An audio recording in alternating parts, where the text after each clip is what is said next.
Hi.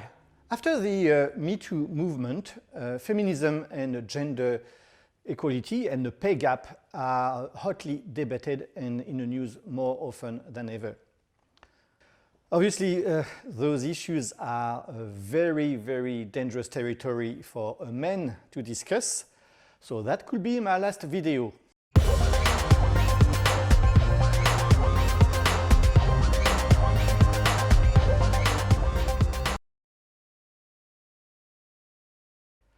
Guys, my name is Konig and I've created this channel to share with you what I've learned during my career in graphic design, branding and advertising, what I call brand communication. In today's episode, we are going to celebrate women in design and their contribution. Mention 10 great graphic designers and they will all most likely be men. The first one that comes to mind will be men. But there is plenty of great graphic designers, female graphic designers, who have done a lot of things in our everyday life. So this episode will be their place in the sun for once. It is undeniable that our workplace is still dominated by men. Women are still paid in an average 25% less than men when they do the same exact job. It is obviously unfair, but it is changing.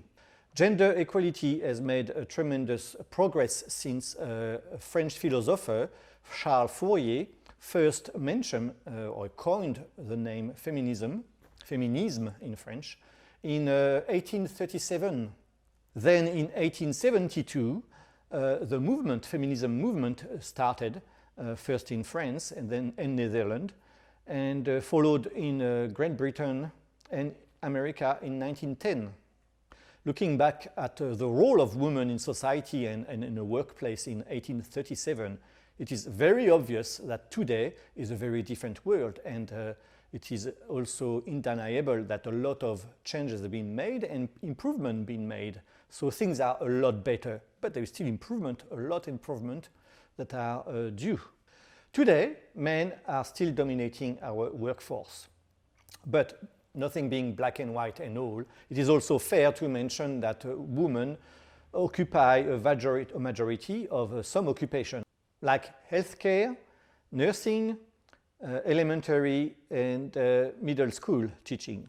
On the top of the earning ladder, CEOs and top-paying corporate jobs are still rewarded to men in majority, and women only occupy 5 or 6% of those posts. But top jobs in fashion, entertainment, and Instagram or social medias are well represented with female. Kylie Jenner alone earned last year $590 million, so it's not bad. And she's only 23. But what about design, graphic design, and communication? Are women well represented? Well, according to the AIGA 2019 survey, 61% of designers are female. So a majority of designers in 2019 were female, but only 28% of creative directors on the top job, on the top of the ladder, were female. But still better than in 2008 when there was only 3% female creative directors. So there is a vast improvement. But are women talented? As talented as men? Well, I can tell you from personal experience that women are super talented, just as good or even better, it doesn't matter, but they are super well talented. There is no talent missing in women. But talent is not enough to succeed. You need to have business skills, and in business, it's tough for everyone. Nothing is given for free and you have to fight for everything you want. If you want the top job, you have to be talented, but you have to fight for it. So if you have talent and you are tougher than the other guy, you'll get the top job. There should not be any preferential treatment one way or another. Success from merit, not gender, equal treatment for all. That's what we need. So we keep hearing the argument whether male or female are better at this or at that. And to me it's beside the point and it's nonsensical. But to me the real question is whether they are great or whether male are great or female are great. And yes, they are both great. They are differently great, different talents, They go by doing things differently, but doesn't mean they're just better or worse than the other. They are just different. And we should celebrate this difference. I think it's a big mistake for female or male. For female, for example, to act or to think that they have to behave like men to succeed in business. They do not need to betray their gender to be successful in business. And same for men. Men don't need to become less men to be acceptable in society. They should stay with the way they are. All we need to do is just be respectful from one another. And we should celebrate our differences. You know, it goes like in any partnership. Day, night, left, right, up, down, black and white. All those things work together very well, but they are not the same. They are polar opposite, or they are just different, but they balance each other, they complement each other. You see, our working relationship between male and female is a symbiotic relationship.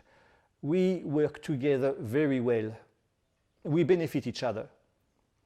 In this episode, we are going to celebrate female contribution in graphic design or design in general. And there is plenty of them. So I will just mention a few very big names and some that are a bit less known, because in the English-speaking world, we are very America-centric. So we often mention graphic designers or designers from America and then London or England, but very rarely from the other part of Europe or France or Poland or whatever. So it was our chance to mention some people that might not be very often mentioned here. But before we go any further, don't forget to please press the like button if you do like this video, and also subscribe. Press the bell. If you press the bell when subscribing, you'll be notified of every new video I will post, and you will not miss any content. And in return, it will show YouTube and the algorithm that people like those videos, and it will help us to go up the rank and be found by more people and share this content to everybody. So thank you. Carolyn Davidson. While studying at the Portland University in 1971, Carolyn Davidson was paid a measly $35 by Phil Knight, who was then her accounting teacher. By 1980s, Nike was becoming huge, and Phil Knight paid Carolyn an undisclosed amount in Nike shares. Suzanne Care. Suzanne was the original designer of all the graphic icons on all Mac OSs. After leaving Apple in '85, Steve Jobs set up Next, in which Suzanne Care worked as a creative director. She's also been a design consultant for Microsoft, Sony Productions, Facebook, and IBM.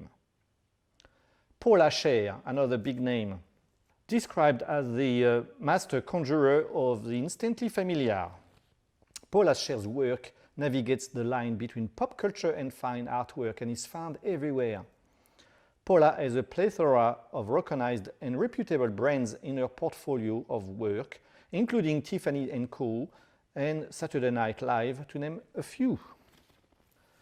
Gail Anderson. Gail Anderson was the creative director of design at Spotco between 2002 and 2010. This New York City advertising agency helped to create some of the fantastic artwork for Broadway and theaters. Gail's work during her time at the Rolling Stone magazine involved being a designer for the publication and a deputy art director. Debbie Millman.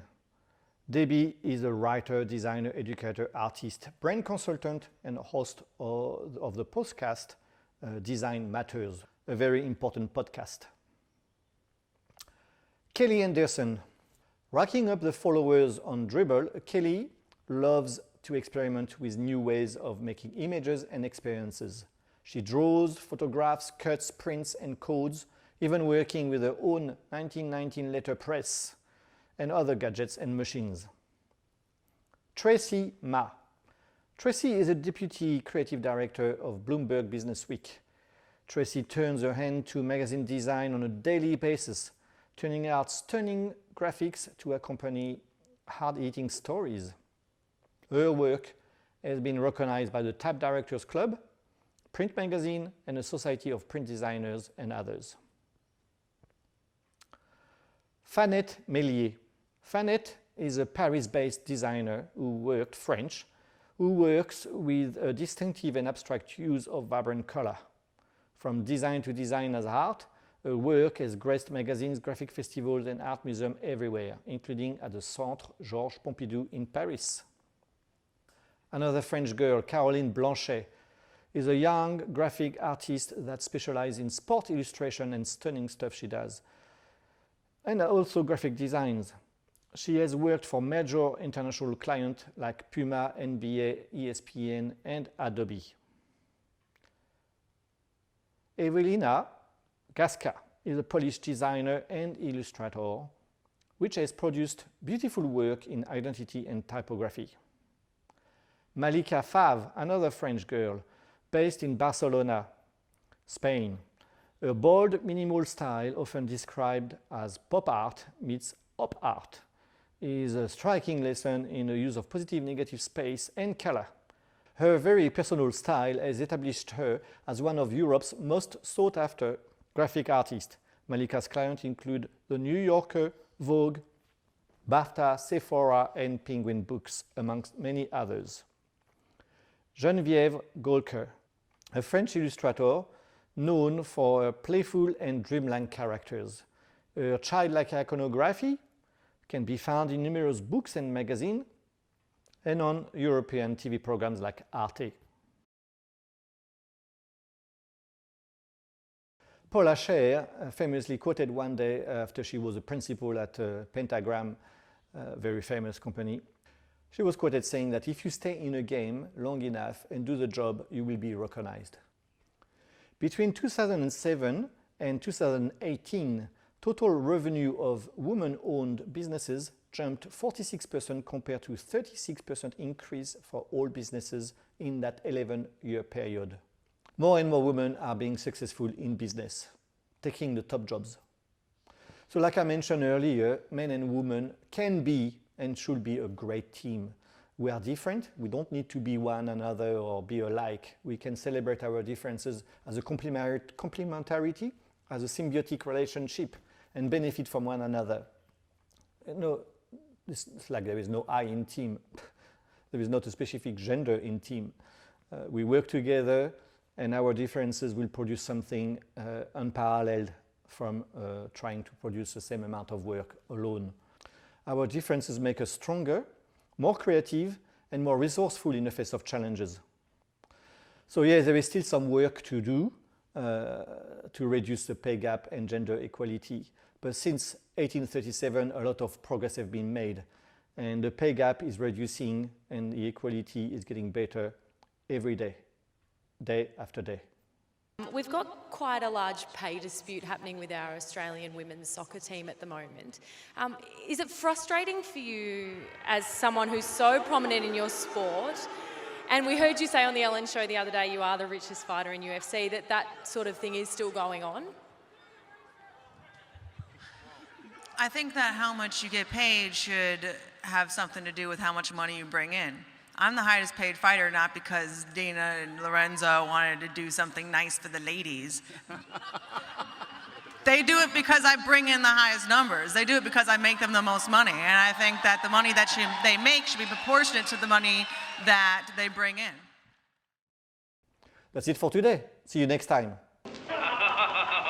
An ordinary dinner party, the sort of occasion we all enjoy. The men are exchanging witty stories. And look at the women, aren't they pretty? Look at the way they laugh. They're delightful. But now the conversation turns to more serious matters. I wonder if the government should return to the gold standard. I think it should. Good. Then we're all agreed. But oh dear, what's this? One of the women is about to embarrass us all. I think the government should stay off the gold standard so that the pound can reach a level that will keep our exports competitive. The lady has foolishly attempted to join the conversation with a wild and dangerous opinion of her own. What half-baked drivel. See how the men look at her with utter contempt. Daphne, we're going home.